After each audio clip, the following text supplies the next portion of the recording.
We have an interesting topic today talking about software that we purchase versus the talent that we focus on in-house and how this impacts buying decisions. So Quincy has some interesting thoughts here and we'll have a little bit of a debate, but for the most part, I think we agree on this one. What would you say, Quincy? Yeah, I think there's a good balance there. So let's start out. So one of the complaints we have and that we come across a lot is when companies are making buying decisions on software, they expect that software to do everything that it says it will do on the website. And they focus more on price than they do on the resources necessary to get this done. So in my experience, a lot of the times when I'm seeing this, it's analytics software. So I'll give you an example, Quincy, and then I'll let you jump in. But a couple of years ago, we were working with a company, or we almost worked with the company that was having trouble with attribution. And they had HubSpot, they had Google Analytics, they had another analytics system in place that they were spending between $40,000 and $80,000 a year on. And they kept investing in different analytics software, trying to get the attribution answer rather than just investing in one of those to really understand what was happening with the users that were coming onto their site. So I see this a lot with attribution and analytics software. I've also seen it with lean data, but curious to see where you've seen this, Quincy. Yeah, no, and don't get me wrong, I am a technologist at heart. Oftentimes in my personal life, I'm not a first mover when it comes to technology, but for some reason, I gear or lean towards like technology in the like marketing automation, marketing cloud space. But I've seen it a lot more from my perspective in the marketing automation, marketing cloud tools, right? Oftentimes there are maybe org changes or there may be a push from higher up in order to like get something working and get it functioning. And a really good salesperson will come and show all the bells and whistles in an optimal environment, right? And so much like you said, getting these things implemented, they don't realize how much setup there is and that the instance that is being shown is like a custom setup made for demos. And this is how it's going to work in a great optimal environment, right? Yeah.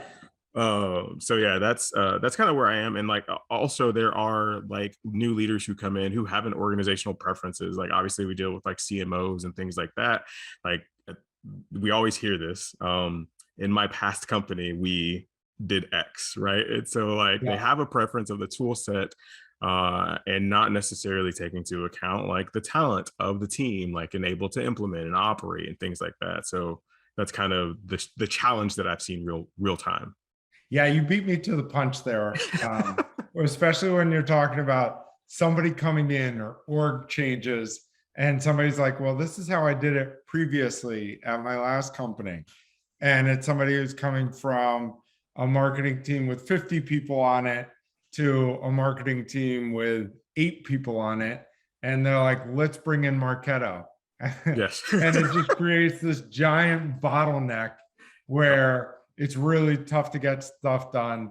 It's really difficult to set up. It takes, a couple of months to get that set up, and you slow down momentum because you heard that Pardot or HubSpot can't do all the things that Marketo does, or you find this one use case that HubSpot can't do that Marketo can do, or the one that I love is like, well, when we start to scale, or when we're really scaling up, when we get to 100 salespeople, we're not gonna be able to use this marketing automation system or this CRM anymore. And it's like, whoa, pump brakes, like, let's focus on where the company is right now.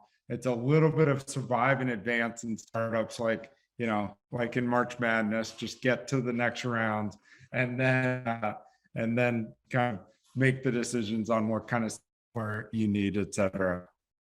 And I think I referenced this, and we can link this down below in like one of the Martech minutes that I did, right? Like so Yeah. definitely taking an analysis of like, especially if you're a new leader, or if your org is looking to make a change, and doing an audit to understand like who your team is, like what are we capable of, like who do we need to bring on, who are the key players, and then the landscape of the company. Who owns the technology? Is it marketing? Is it IT? Like how closely are we working with them? Does sales have a different set of tools that they're using? Can we integrate everything and see full funnel, full picture type deal? Yeah. Yeah. The integrations are key. It's like something for B2B marketers to be paying attention to is like, how does software work with the other tools on customer success or marketing or other tools in the organization? That's something that we should be paying attention to when we're trying to drive in leads. But it's also critical to pay attention to make sure that you integrate with the other tools so you can look at the full customer life cycle. And so should be a consideration.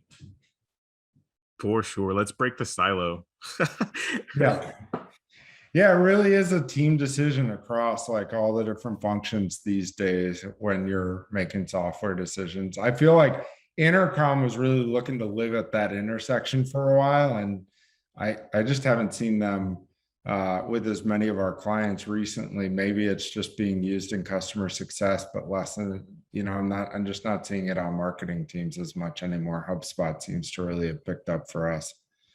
And I think the key is like if organizations don't really understand, or even if they need help, like it's okay to say that, right, and to bring in people to help you, because maybe you're not asking the right questions in like the software evaluation process, and maybe you need help auditing kind of the skill sets of your team, right? Like it's okay to ask for those things and supplement them. Like you don't have to have all the answers, right? So Yeah, so give me an example of where you're thinking about this. I love this idea of auditing your team, understanding where you are, maybe even thinking about where you're going to be 6 months from now. But how are you thinking about that and evaluating that? And what decisions do you think that should come in for? Like, certainly, if you have someone in SEO who's using Ahrefs or SEMrush, they can make that decision. That there doesn't need to be other people involved in that decision. But where is the software where you think it really should be kind of more, there needs to be more of an evaluation done to understand what the needs of the organization are? yeah, so I think when it comes to like if you're looking at the CDPs, the data, the asset manager, the any of the segmentation, like segment, like Twilios, like the Salesforces and the HubSpots, like marketing automation software, right? Like there are levels to the software where again you could require dev resources where you may not have dev internally, and so you need to assess that because that's going to be baked into your price, right? Like Yeah. you need to be able to ask that question.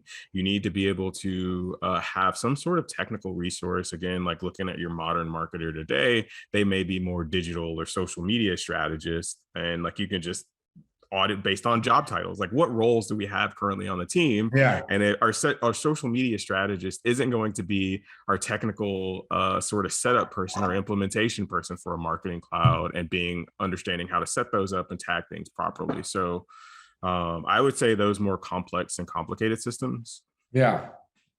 Yeah. And yeah, again, another great point. I think one of the things I look for when I'm purchasing software, especially something where I may need consulting help now or in the future, is thinking about the ecosystem that they've created.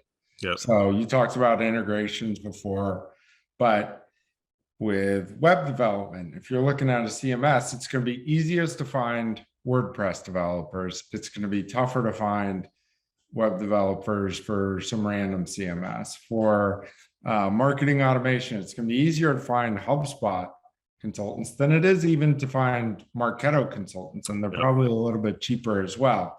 So I also think hiring, it's going to be easier to find someone to help you with XYZ software who has experience from that than it is for some other software. So thinking about future hires as well, and what the ecosystem looks like of people and how difficult it is to learn and how different it is from the other tools out there is going to be important too, because people are staying at companies for 1.5, 2 years now. So somebody might be fighting for, the software that they used at their previous company, but they're not gonna, they might not even see the implementation through before they're gone. And we're on a 3-year contract, so we still have a 1.5 years of just half implementation. Yeah, exactly. They got the good price by locking in 3 years, and they know they'll be out in a couple of years. Yeah.